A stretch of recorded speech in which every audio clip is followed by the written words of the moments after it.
Okay, to continue on from our basic introduction, I just want to cover uh, some housekeeping sort of things, really.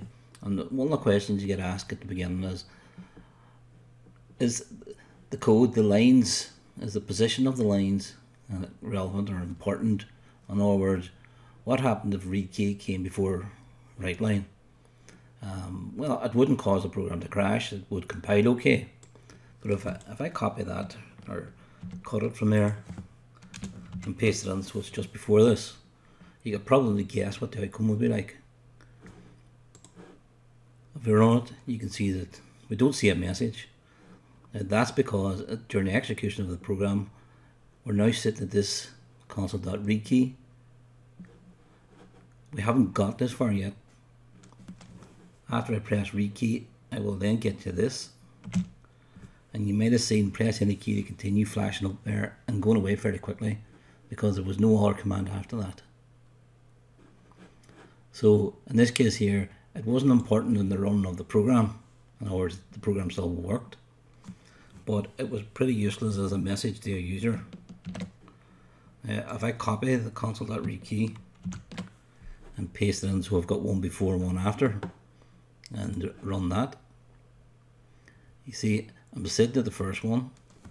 After I press a key, it's now gone to this line here, which is the right line, and it's now sitting at the second console.read key. And when I press that one, then the program exits. So is the order important? Well, essentially sometimes it is, sometimes it isn't. And I'll point out occasions as we go along when it is and when it isn't. Now, some other things, just when we're here, if you have a look at your environment here, it's called an IDE.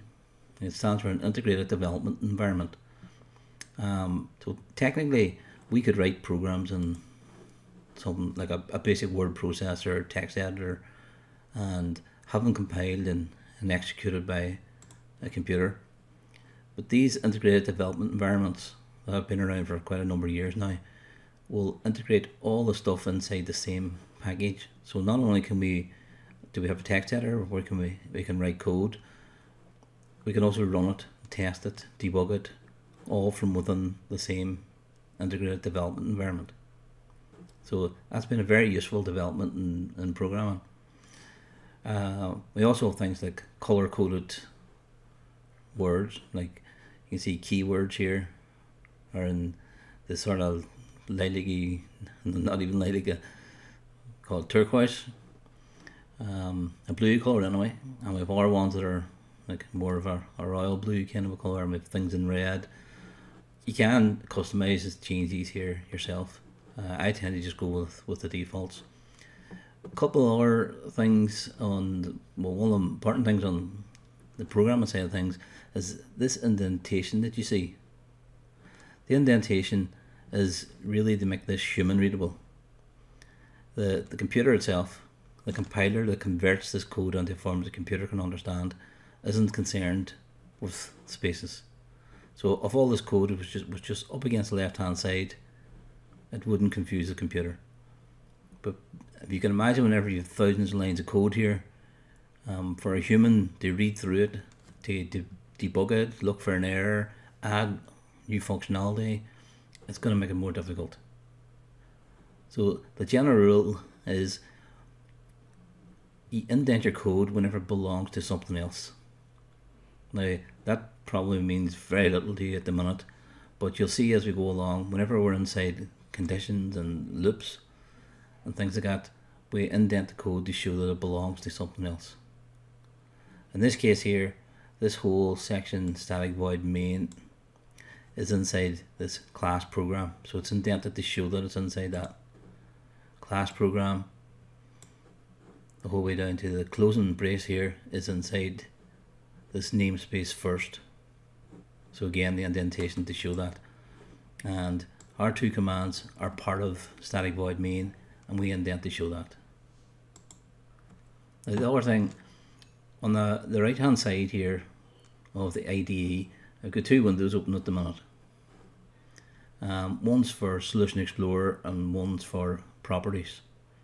The Properties window is one that I'll just keep it open there, but it's one that we're unlikely to use for this console application session. And the Solution Explorer is one that we want to keep handy all the time. That one, the Properties one, we'll come back to, but make sure you've got this Solution Explorer one here. Now, you may well have closed it by mistake. You may see other windows there. You could close the Properties window even. They can all be opened again. If you look under View, we want this Solution Explorer. So if I click on Solution Explorer, that's back on there again. You can also undock it by just dragging it out. Drag it back in again, and I'm going to choose to put it over to the right hand side, because that's basically a standard for C#. Older C programming, anyone who started off with C programming probably would have had this over on the left hand side. So it's basically it's personal preference, and I'm just going with the defaults here. If I want to have the Properties window open again, just open it, and then I can drag it so that it's at the bottom part of there. So all personal preference, and you can fully adjust it. Now on Solution Explorer, you'll notice that there's a few files that make up our solution. The one we're looking at here at the minute is this one, program.cs, and you can see that there's a small asterisk there, which means it hasn't been saved yet. So I'm going to click on the Save All, and you can see it now is saved. Now, I always use Save All rather than Save.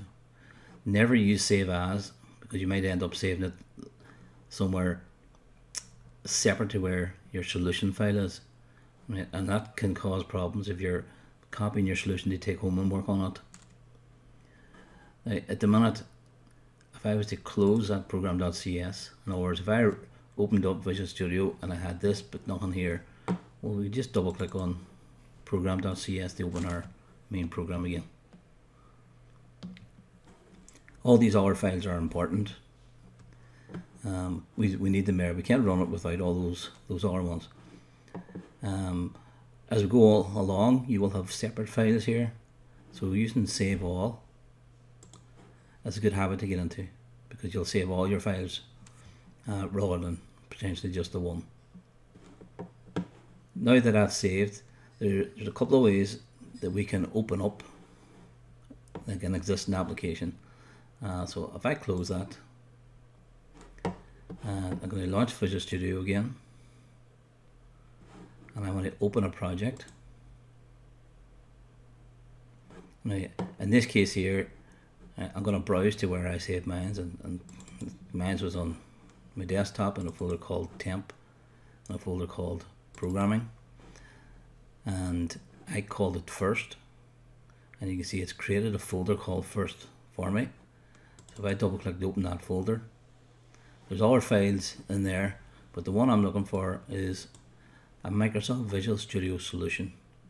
Always open the solution. If I went down one step further, I can see the program and the other bits and bobs there, but it's always this solution file you're looking for. So if you click on that and click open, well, then your whole project's open again.